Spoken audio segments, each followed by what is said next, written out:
What's up, YouTube subscribers? This is Stephen A. Williams, president and founder of the creditrepairshop.com. And in today's video, I'm going to talk about credit acceptance. I know I haven't been able to get more information on what's going on with their current lawsuit. I can tell you that things are moving fast with the investor side lawsuit, but with credit acceptance, the other side is moving very slow with the consumers. But also, I was made aware of by a car dealer that they're also fighting credit acceptance, and I want to tell you what this gentleman told me, and I think that it's going to help you, but I can tell you that credit acceptance has made it a lot harder than what happened with Santander, with being able to do a lawsuit against them individually.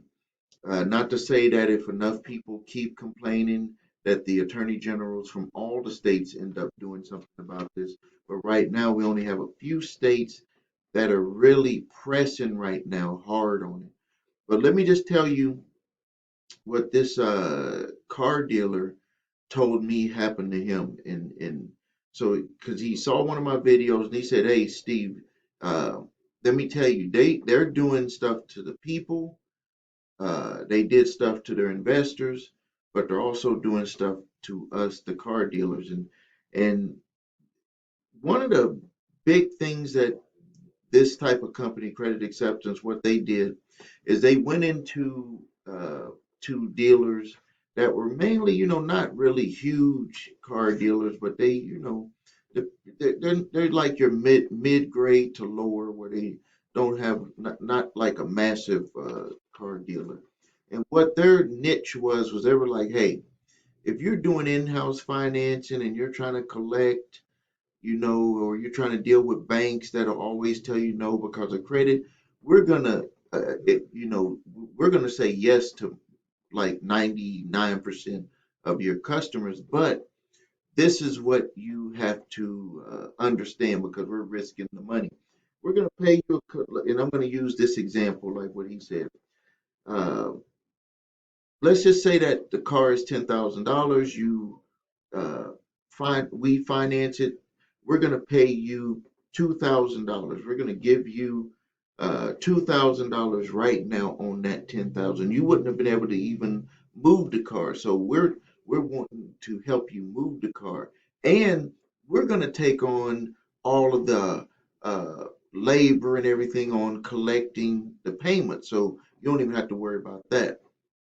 And so now you're probably thinking, okay, so they're going to get paid when when the customer makes a payment, they're going to get a payment. And the deal was credit acceptance would keep 20% and the dealer would keep 80%. So it sounds like a good deal. Hey, you're for your 20%, you're giving me 2,000 now, and you're going to do all the work and collect and everything like that.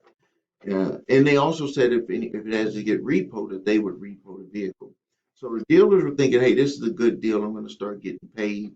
Once these payments come in, I'm just going to build up and have a lot of payments coming in. Well, this is where the catch 22 happened for the dealers, is that uh, they didn't get paid any of the payments until they sold 100 cars. So the dealer is sitting there dishing out, buying cars, selling them. And it looks good at first, but then you're like, okay, I'm going to hurry up, get to that 100 cars, and then they're going to start, that windfall of cash is going to start coming in. Well, this is what he told me. He said that when he got to 100 cars, all of a sudden credit acceptance started playing games and saying, well, this car did not, they wasn't making payments, or this one wasn't making payments, or that one wasn't making payments, and we repoed this one. And he said that no matter what, he was never able to start collecting payments when he made it to 100. But he kept believing the dream, and he kept going. He kept going and buying and selling cars, and he racked up over $1 million in sales that they were supposed to pay him. And he said that he barely got paid any of that money, that it actually went even, it was even worse that he ended up losing his home over this, because what he was probably thinking, or what he was thinking, he told me, was that, okay, I just keep investing in cars and flipping the cars, and eventually this windfall of payments are going to start coming in. And it didn't happen for him. And he said that he's, suing them in court, or getting ready to have his attorney sue him in court. But he wanted to give me some information that could help you that might be dealing with something with credit acceptance. And he said that one of the things that he found out while he was trying to get paid is that they kept saying that they did not get paid, so that's why they wasn't going to pay him. But he found out that they had gap insurances and different insurances that was covering their losses if people did not pay on the cars. So what they were actually doing is they were repoing the cars, and then they were using the different types of insurances to pay them the difference, but they never paid the car dealers the money. This is according to what this individual told me.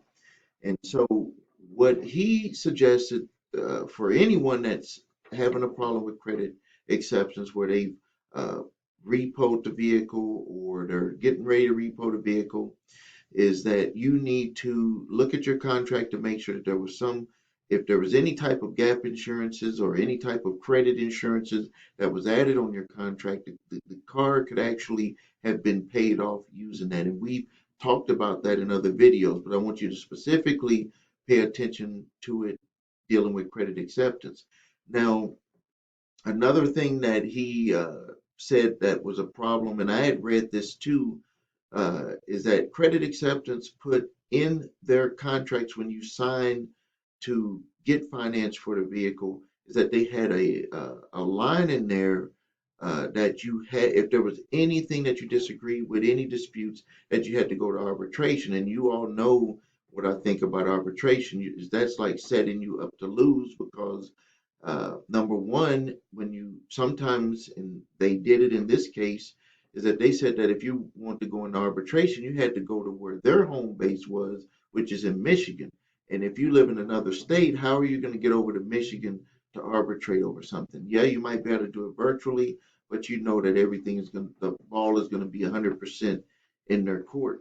So for people that are looking at getting financed with credit acceptance now, because he wanted me to get this out there, is that he said that if you see that arbitration line in there, that paragraph for arbitration, you may not want to get financed through them, because if you have any type of dispute, you're going to have to do yours through arbitration. But he had also stated that everything that they do to the consumer, that they are going straight to the court getting judgment. So it's like it's unbalanced on your way that you can get relief based on what they can do to get relief, because they're going straight to the court getting judgments. Now, uh, remember what I said, that if someone takes you to court, you have that chance to dispute. So if they take you to court, in essence, what they're doing is they're bypassing what they have to do to go to arbitration. I think that the arbitration is if you initiate something that you want to have disputed, but if they are taking you to court over repossession and they're trying to come after you for the money, that would be your time to be able to do your disputes and have your argument uh, with the court, saying that you disagree with some of the way that the contract was written. Anything, whatever you agree with, this would allow you a chance not to have the arbitration to deal with it. You can deal with it with them taking you to court when they do that initial court summons. So hopefully pretty soon we're going to get more information on it. It is moving very, very slow uh, through the channels with what they're going to do with credit acceptance on the consumer side. Uh, but as soon as I hear anything, and I really appreciate this gentleman for getting this information to us to let us know that even the car dealers are having issues when it comes to dealing with credit acceptance also. So if you need help with your credit, please visit us at our website, thecreditrepairshop.com. Watch the video, What Makes Us Different. If you need your credit reports and scores, you need to have that if you're going to be able to even be able to move forward. This is like the gas in the engine that you're going to need to repair your credit. Go to the website, your3scores.com. Get that monitoring service and keep it. And if you decide to work with us, that is the best one that links right into our software. We're able to use that to get updates and everything and to send you information on a monthly basis as they refresh on there. If you need help with debt validation, cease and desist, or statute of limitations letters, I've got free letters below here. The links are below this video, and you can use those to help your situation. Thank you for your time. This is Stephen A. Williams, President and founder of the CreditRepairShop.com.